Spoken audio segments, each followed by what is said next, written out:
আল্লাহ রব্বুল আলামিন এটাই বুঝাইতে চেয়েছেন যে ও দুনিয়ার মানুষ শুনে রাখো, আমি আল্লাহ আদম সফিউল্লাহ থেকে মুহাম্মদ সাল্লাল্লাহু আলাইহি ওয়াসাল্লাম পর্যন্ত 25 জন নবীর নাম কোরআনুল কারিমে বলেছি, কিন্তু আমরা বলতে গেলে বলি 1 লক্ষ মতান্তরে 2,24,000 নবী পয়গম্বর। গোটা কোরআনুল কারিমে 25 জন নবীর নাম এসেছে, বলেন কয়জন? এই 25 জন নবীর ধারাবাহিকভাবে 18তম নবী যিনি এসেছেন তার নাম হচ্ছেন বাদশাহ সুলাইমান। আল্লাহ রাব্বুল আলামিন বলে ও দুনিয়ার মানুষ শুনে রাখো, বাদশাহ সুলাইমানকে আমি দায়িত্ব দেওয়ার পূর্বে তার বাবা হযরতে দাউদ নবীকেও আমি নবী হিসাবে গ্রহণ করেছি এবং তাকে কিতাব দিয়েছি। কিতাবের নাম হচ্ছে জবুর কিতাব। 104খানা কিতাবের ভিতরে শ্রেষ্ঠ 4খানা কিতাবের ভিতরে একটা কিতাব হচ্ছে জবুর। যেমন করে কোরআন আমাদের নবী হযরত মুহাম্মদ সাল্লাল্লাহু আলাইহি সাল্লামের উপর কোরআন নাজিল হয়েছে, ঈসা নবীর উপরে ইনজিল কিতাব নাজিল হয়েছে, মুসা নবীর উপরে তাওরাত কিতাব নাজিল হয়েছে, দাউদ নবীর উপরে তাওরাত কিতাব জাবুর কিতাব নাজিল করেছেন, বলেন না সুবহানাল্লাহ। দাউদ নবীর সন্তানের নামই হচ্ছে বাদশাহ সুলাইমান। বাবা এবং সন্তানের নাম ধরে আল্লাহ পাক বললেন দাউদ এবং সুলাইমান, বাবা এবং সন্তান দুজনকে আমি আল্লাহ ইলম দান করেছি। কেমন ইলম দান করেছি শোনো দুনিয়ার মানুষ, তোমরা কিন্তু লোহা ধরলে লোহা কিন্তু নরম হয় না, কিন্তু দাউদ নবীকে আমি আল্লাহ এমন মুজিজা দিয়েছি, ওয়া আলান্না লাহুল হাদিদ, দাউদ নবী লোহা ধরলে লোহাটা মোমের মতো নরম হয়ে যেত, বলেন না সুবহানাল্লাহ। আল্লাহ রাসূল বলেছেন ও আমার উম্মাহ শুনে রাখো, এই পৃথিবীর ভিতরে সবচেয়ে উত্তম রোজা হচ্ছে সওমে দাউদ। একদিন পর একদিন রোজা রাখতেন দাউদ নবী। তার একটা হুজরাখানা ছিল, ইবাদতখানা ছিল, জায়নামাজ ছিল, যেখানে কোনো সময় বিরতিহীন ছিল না। তার ঘরে তার মেয়ে, তার সন্তান, তার পরিবার সকলেই নামাজ পড়তই, কোনো বিরতি থাকতো না। এই জন্য আল্লাহ পাক বলেন দাউদ নবীকে, সুলাইমান নবীকে আমি ইলম দান করেছি। কি ইলম দান করেছি শুনবানে।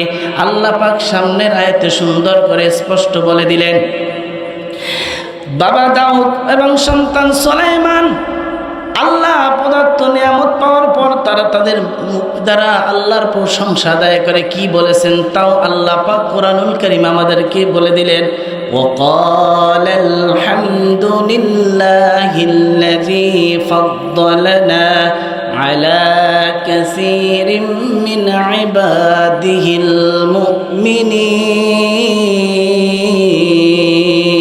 المؤمنين। আল্লাহ রব্বুল আলামিন বলেন মুমিনদের মধ্য থেকে, আয় আল্লাহ এই পৃথিবীতে আপনার অনেক মুমিন বান্দা আছে, তার মধ্য থেকে আমি দাউদ আমার বাবা দাউদ এবং আমি বাদশাহ সুলাইমানকে যে নিয়ামত দান করেছেন সেই জন্য আপনার শুকরিয়া আদায় করে বলি আলহামদুলিল্লাহ। আল্লাহ পাক সামনের আয়াতে বলতেছেন ওয়ারিসা সুলাইমান ও দাউদ। আল্লাহ পাক বলে দাউদের রাজত্ব সিংহাসন। দাউদ নবী যখন ইন্তেকাল করেন তখন তার সন্তান ছিল 19 জন, অনেক রেওয়াতে আছে 18 জন, অন্য রেওয়াতে আছে 15 জন। আমরা ধরে নিলাম সর্বোচ্চ 19 জন, তাহলে 19তম সন্তানই আছেন বাদশাহ সুলাইমান, বলেন না সুবহানাল্লাহ।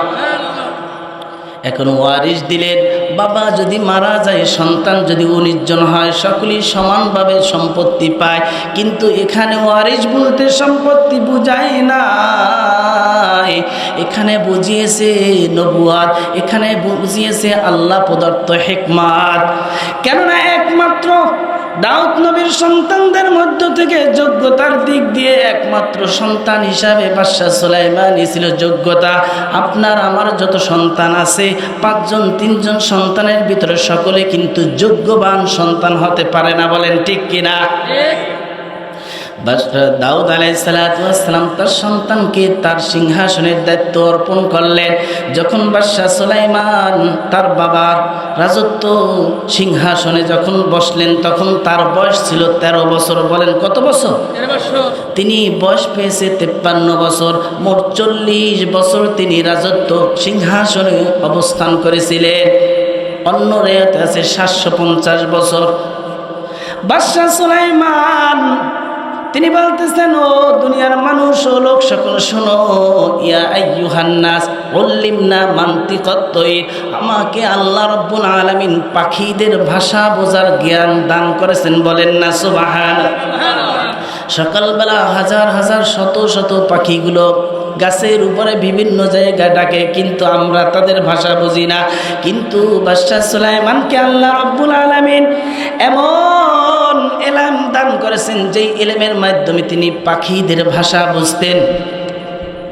তিনি পাখিদের ভাষা বুঝতেন কেমন করে? একদিন বাদশাহ সুলাইমান সিংহাসন দিয়ে তিনি যাচ্ছেন, পথিমধ্যে একটি কবুতর তিনি ডাকতেছেন। বাদশাহ সুলাইমান তার সফর সঙ্গী যারা ছিলেন তাদেরকে বললেন, তোমরা কি জানো এই কবুতরটি কি বলতেছে? তখন তার লগের সদস্যগণ বললেন, না ওগো নবী, আল্লাহর পয়গম্বর বাদশাহ সুলাইমান, আমরা তো পাখিদের ভাষা বুঝি না, আপনি বলে দেন। তখন বাদশাহ সুলাইমান বললেন, এই কবুতরটি মুখ দিয়ে বলতেছে, ও দুনিয়ার মানুষ, মৃত্যুবরণ করার পূর্বে তুমি মৃত্যুর প্রস্তুতি নিয়ে তুমি জীবন যাপন করো। আর আমরা এমনভাবে জীবন যাপন করি মনে হয় হাজার হাজার বছর দুনিয়া হায়াত পাবো। বলেন ঠিক কিনা? মানুষের দুইটা জিনিস কখনো কমে না। কয়টা জিনিস? এক নম্বরে তার সম্পদের লোভ। বলেন কিসের লোভ?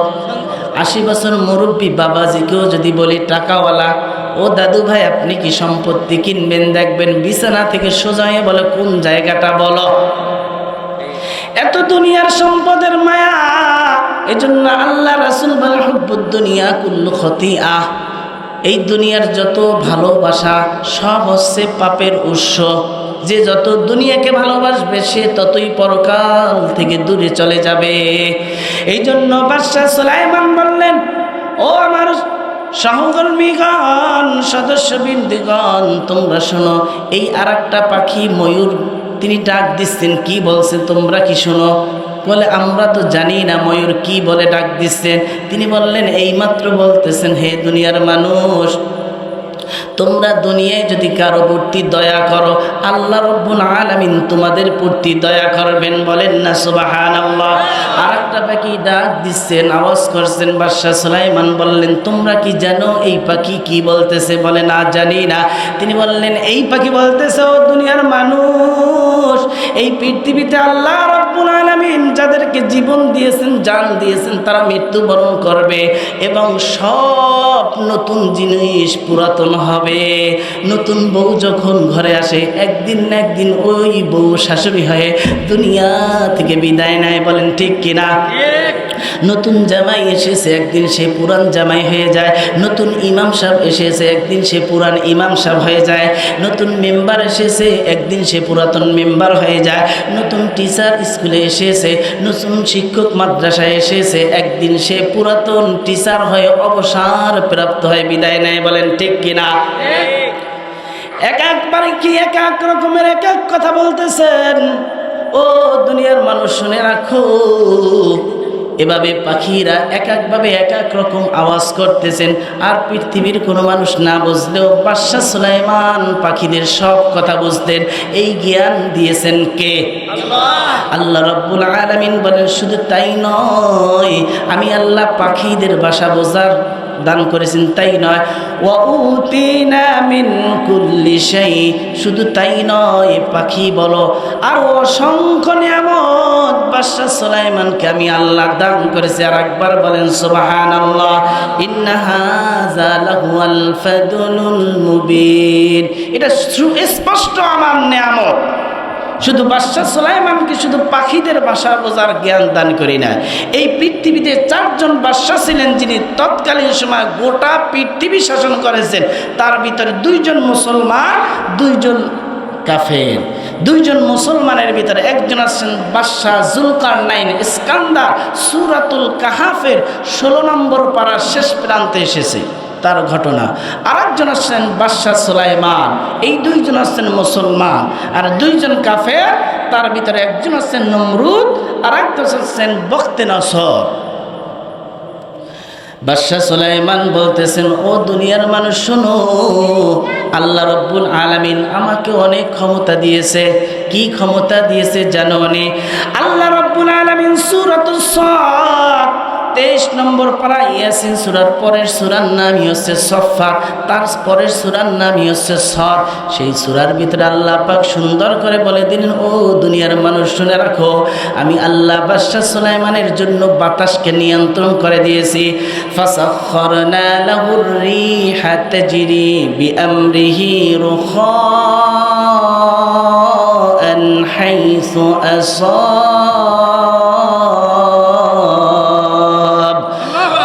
আল্লাহ বাতাসকে বলে দিলাম, ও বাতাস, আমার নবী বাদশাহ সুলাইমান যেদিকেই যাইবে, যেখানেই যাইবে, তুমি বাতাস তার সিংহাসনটা তুমি সেখানেই নিয়ে যাইবা। বলেন না সুবহানাল্লাহ। আমরা যদি বাতাসের সামনে দাঁড়াইয়া কথা বলি, আমাদের কথা বাতাস শুনবে না। কিন্তু বাদশাহ সুলাইমান বাতাসকে যদি হুকুম করত, আল্লাহ পাক কোরআনুল কারীমে সূরাতুস সাবা 22 নম্বর পারায় সূরাতুস সাবার ভিতরে স্পষ্ট বলে দিলেন বাতাস কেমন গতিওয়ালা ছিল। আল্লাহ রাব্বুল আলামিন বলেন, ওয়ালি সুলাইমানার রিহা গুদুহা শাহরু ওয়া রাওয়াহুহা শাহ। বাতাস এক সকাল বেলায় 1 মাসের পথ অতিক্রম করে ইয়ামিন থেকে সিরিয়া পর্যন্ত বাদশাহ সুলাইমানের সিংহাসন নিয়ে যাইতেন। বলেন না সুবহানাল্লাহ। আবার বিকাল বেলায় 1 মাসের রাস্তা, বিকালে 1 মাসের রাস্তা বাতাস নিয়ে যাইতেন সিংহাসনটি। সকালবেলা 1 মাসের রাস্তা, বিকালবেলা 1 মাসের রাস্তা, একদিনে 2 মাসের রাস্তা বাতাস নিয়ে যাইতেন। বলেন না সুবহানাল্লাহ। আল্লাহ রাব্বুল আলামিন বলেন, তাই নয়, ও দুনিয়ার মানুষ শুনে রাখো, বাদশাহ সুলাইমানকে আমি আরো অনেক মুজিজা দিয়েছি, নিয়ামত দিয়েছি। কি দিয়েছি শুনবানি? ওয়াশায়াতিনা কুল্লাহ বান্নাইন ওয়া গাওয়াস। শয়তানদেরকে দিয়েছি, জিনদেরকে আমি বাদশাহ সুলাইমানের জন্য নিয়োজিত করে দিয়েছি। কেমন নিয়োজিত করে দিয়েছি তাও আল্লাহ পাক বললেন, وَمَن يَعْمَلْ مِنَ الْجِنِّ مَن يَعْمَلْ بَيْنَ يَدَيْهِ بِإِذْنِ رَبِّهِ। আমি আল্লাহর হুকুমে বাদশাহ সুলাইমানের সামনে, মানে চোখের সামনে, জিন যত বড় দানব, জিন পরীরা তার সামনে কাজ করত। বলেন না সুবহানাল্লাহ। আর আমরা যদি আশ্চর্যজনক কোনো জিন দেখি, শরীরে জ্বর উঠে যায়, ভয়ে কম্পন সৃষ্টি হয়ে যায়। আর বাদশাহ সুলাইমানের চোখের সামনে বড় বড় ইমারত কি কি তৈরি করত, আল্লাহ পাক সূরাতুস সাবার ভিতরে বলে দিলেন, ইয়ামালুনা লাহু মা ইয়াশাউ মিন মাহারিব ওয়া তামাসিল ওয়া জিফানিন কাল জাওয়াবি ওয়া কুদুরির রাসিয়াত। সুলাইমান নবীর সামনে, চোখের সামনে জিনেরা কাজ করত, বড় বড় উঁচু উঁচু নির্মাণ করত ইমারত, বিল্ডিং, বড় বড় পাথর দ্বারা, জমরুদ পাথর দ্বারা, ইয়াকুত পাথর দ্বারা বড় বড় ইমারতগুলো বাদশাহ সুলাইমানের সামনে জিনেরা বাধ্য হয়ে কাজ করত। যেই জিন, যেই দানব বাদশাহ সুলাইমানের কথা শুনবে না, আল্লাহ পাক বলেন তার জন্য আমি আযাব নির্ধারণ করে দিয়েছি। এটা হতে পারে দুনিয়াও, এটা হতে পারে পরকালে। এমনকি বড় বড় চিত্রকলা, শিল্পকলা, বড় বড় চিত্র বলতে মানুষের আকৃতিও হতে পারে, পশু প্রাণীর আকৃতিও হতে পারে, এমনকি জীবজন্তুর আকৃতি হতে পারে, জড় পদার্থর আকৃতি হতে পারে। আল্লাহ রাব্বুল আলামিন বললেন, আমি আল্লাহ সুলাইমানের সামনে জিনদেরকে এমন কাজে নিয়োজিত করে দিয়েছি, এই জিনেরা বিশাল বড় বড়, মানে পুকুরের মতো বিশাল বড় পুষ্কুনি আছে না, এই পুষ্কুনির মতো বড় বড় পাত্র তৈরি করত। এমনকি বিশাল বড় বড় ডেক, যেই ডেক আর লড়ানো যেত না, স্থায়ীভাবে সেখানে হাজার হাজার লক্ষ লক্ষ মানুষের জন্য পাক তৈরি করা হতো। বলেন না সুবহানাল্লাহ। জিনেরা এভাবে বাদশাহ সুলাইমানের চোখের সামনে যেটাই বলতো সেটাই করত। একদিন বাদশাহ সুলাইমান জিনদের মধ্য থেকে সৈন্যবাহিনী দাঁড় করালেন, মানুষদের মধ্য থেকে সৈন্যবাহিনী দাঁড় করালেন, পশু প্রাণীর ভিতরে সৈন্যবাহিনী দাঁড় করালেন। 3 শ্রেণীর সৈন্যবাহিনীদেরকে দাঁড় করিয়ে ফাহুম ইউজাউন, যেমন করে আমাদের দেশের সেনাবাহিনীদের যখন তারা দায়িত্বগুলো দেখে প্রদর্শন করে, দেখেন না 26শে মাস বাংলাদেশের সরকার যখন 26শে মাস আসে তখন বাংলাদেশের বা 16ই ডিসেম্বর যেই বাংলাদেশ স্বাধীনতা দিবস, সেই দিন শক্তি পরীক্ষা করা হয়। চীনের শক্তি কেমন, উত্তর কোরিয়ার শক্তি কেমন, ভারতের শক্তি কেমন, দেখেন না মোবাইলে। তদ্রূপ আমাদের বাদশাহ সুলাইমান আলাইহিস সালাতু ওয়াস সালাম জিনদেরকে তিনি দায়িত্ব বুঝিয়ে দিলেন, মানুষদের মধ্যে যারা সৈন্যবাহিনী ছিল তাদের দায়িত্ব বুঝিয়ে দিলেন, পাখিদের যে ডিউটি ছিল সেই দায়িত্ব বুঝিয়ে দিলেন। এরপরে তখন তিনি যখন তার সিংহাসন দিয়ে ইয়েমেন থেকে একদিন তিনি মদিনার উপর দিয়ে যাচ্ছিলেন, বলেন না সুবহানাল্লাহ। বাদশাহ সুলাইমান ইয়েমেন থেকে যখন মদিনার দিকে তার সিংহাসন নিয়ে আগমন করলেন, প্রায় 9 মাইল উপরে দিয়ে যখন যাচ্ছে, বাদশাহ সুলাইমান তার সঙ্গীদেরকে বললেন, ও আমার সঙ্গীরা, জানোনি এই স্থানটির নাম হচ্ছে ইয়াসরিব, এটা একদিন মদিনায় পরিণত হবে, এখানে সাইয়্যিদুল মুরসালিন শেষ নবী আগমন করবেন, তার হিজরতের স্থানই হবে মদিনা, বলেন না সুবহানাল্লাহ। এরপরে কিছুক্ষণ পর মক্কা শরীফের বাইতুল্লাহ উপর দিয়ে যখন সুলাইমান নবীর সিংহাসনটি যাচ্ছে, সুলাইমান নবী সেখানে আর তার সিংহাসন নামাননি, তিনি চলমান অবস্থায় চলে যাচ্ছে। কাবা শরীফ তিনি তাকিয়ে রইলেন, বলেন না সুবহানাল্লাহ। পৃথিবীর ভিতরে 3টা জিনিস দেখলেও সব, 1 নম্বর মায়ের চেহারার দিকে তাকালেও একটি কবুল হজের সব পাওয়া যায়, বলেন না সুবহানাল্লাহ। কোরআন শরীফ পড়তে না পারলো, দেখে না পারলো, শুধু ধরে যদি বলি আল্লাহর কোরআন, এভাবে ধরে পড়লেও আল্লাহ পাক তার আমল নামায় সব দিবেন, বলেন না সুবহান। 1 নম্বরে মায়ের চেহারার দিকে তাকালে সব, 2 নম্বরে কোরআনের দিকে তাকালেও সব, 3 নম্বরে কাবা শরীফের দিকে তাকাইলেও সব, বলেন না সুবহানাল্লাহ। কাবা শরীফ কেঁদে দিলেন, আল্লাহ রাব্বুল আলামিন ওহী প্রেরণ করলেন। জিবরাইল আমিন বলে, ও কাবা তুমি কেন কাঁদতেছো? আল্লাহ রাব্বুল আলামিনের কাছে কাবা শরীফ বলতেছে, আল্লাহ তুমি আমাকে শ্রেষ্ঠত্ব স্থান হিসাবে বিবেচিত করেছো, কিন্তু এখানে মূর্তি পূজা হচ্ছে। আল্লাহ তোমার নবী বাদশাহ সুলাইমান তার সৈন্যবাহিনী নিয়ে নেককার লোকদেরকে নিয়ে আমার এখানে নামাজ পড়েনি, সে আমার উপর দিয়ে চলে গেছে। আল্লাহ আমি চাইছিলাম আমার এখানে তারা নামাজ পড়বে, আমি খুব আনন্দিত হব। আল্লাহ তোমার নাম আমার কাবা শরীফের সামনে নেয় না, আমার পাশে তারা অসংখ্য মূর্তি বানিয়ে তারা সিজদা করে। আল্লাহ এই জন্য আমি কাবা শরীফ ক্রন্দন করতেছি, কাঁদতেছি। আল্লাহ রাব্বুল আলামিন জানাইয়া দিলেন জিবরাইলের মাধ্যমে, ও বাইতুল্লাহ, ও কাবা শরীফ তুমি ক্রন্দন করিও না, তোমার এখানে আমি আল্লাহ আমার বন্ধু শ্রেষ্ঠ রাসূল এখানে এই জন্মভূমি করাবো, মক্কা শরীফই তার জন্মস্থান হবে, বলেন না সুবহানাল্লাহ। আমার নবী এখানেই আসবে, এখানে আমার পবিত্র কোরআন তোমার বাইতুল্লাহ শরীফের আশেপাশে আমি আল্লাহ নাজিল করব, বলেন না সুবহানাল্লাহ।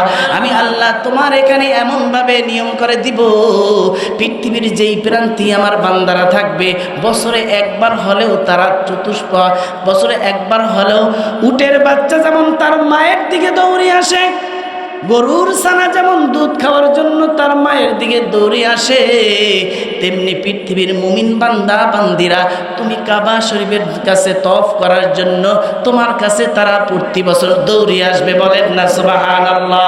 এই আশ্বাস দেওয়ার পর কাবা শরীফের ক্রন্দন কাদা থেমে গেছে। এর